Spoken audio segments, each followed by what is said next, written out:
chân đêm nay rung lên nhẹ nhàng, cho bao nhiêu đắm say đêm nay mong manh đừng vỡ tan.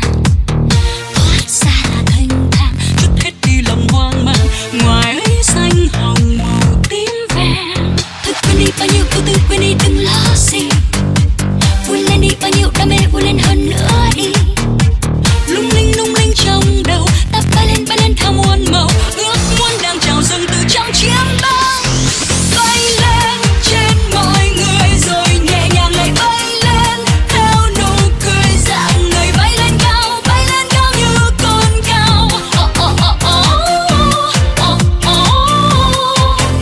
Quay quay xa về gần rồi vội vàng lại quay quay thêm một lần, cuộc đời như lâng lâng không ngại ngần. Ta về trong mơ, về trong mơ.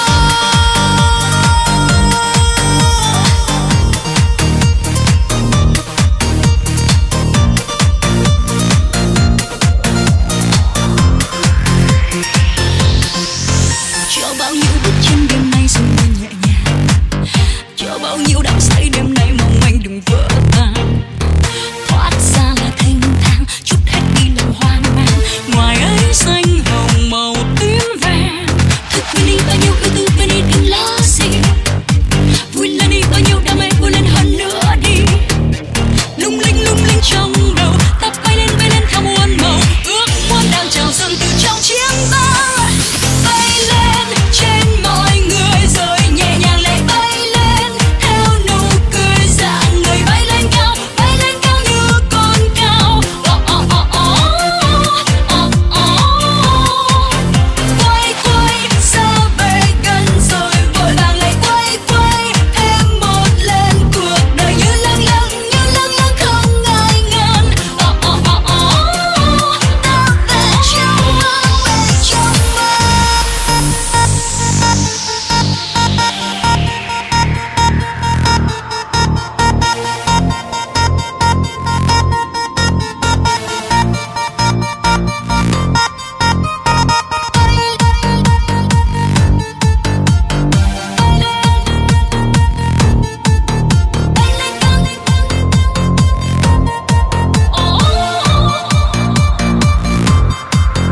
Bay lên trên mọi người rồi nhẹ nhàng lại bay lên, theo nụ cười dạng người bay lên cao như con cao.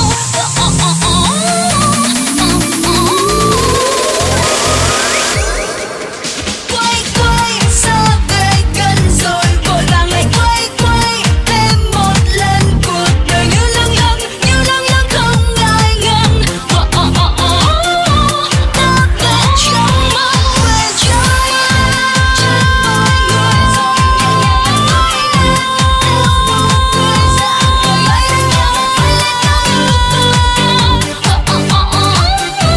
cao.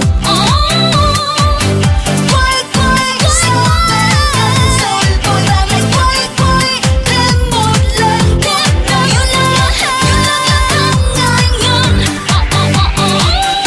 Ta về trong mơ, về trong mơ.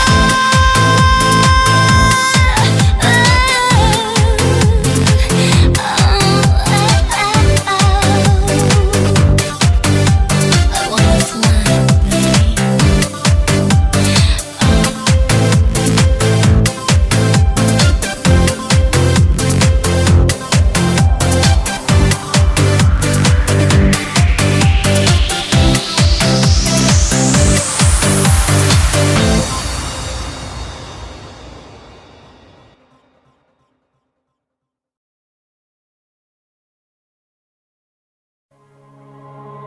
All I ever wanted was to see you smiling.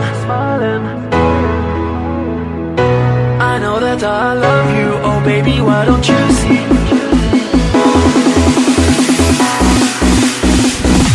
All I ever wanted was to see you smiling. All I ever wanted was to make you mine. I know that I love you, oh baby, why don't you see that all I ever wanted was you and me. All I ever wanted was to see you smiling. All I ever wanted was to make you mine. I know that I love you, oh baby, why don't you see that all I ever wanted was you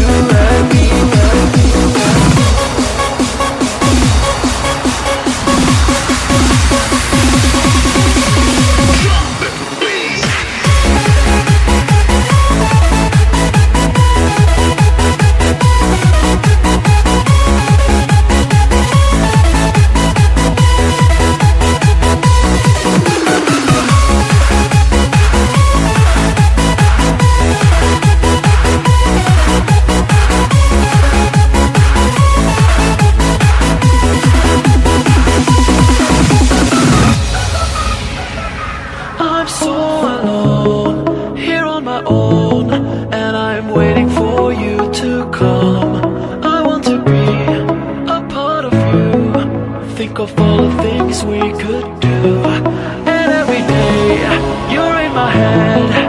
I want to have you in my bed. You are the one, you're in my eyes. All I ever wanted in my life. All I ever wanted was to see you smile, and all I ever wanted was to make you mine. I know that I love you, oh baby, why don't you see that all I ever wanted was you and me. All I ever wanted was to see you smile, and all I ever wanted was to make you mine. I know that I love you, oh baby, why don't you see that all I ever wanted was you and me.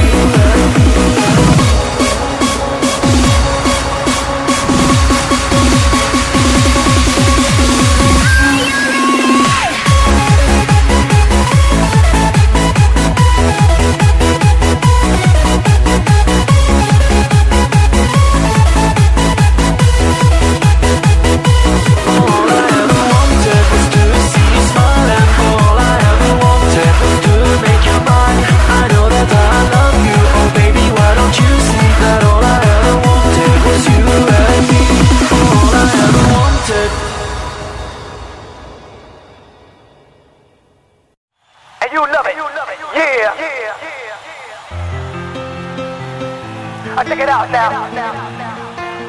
Come on.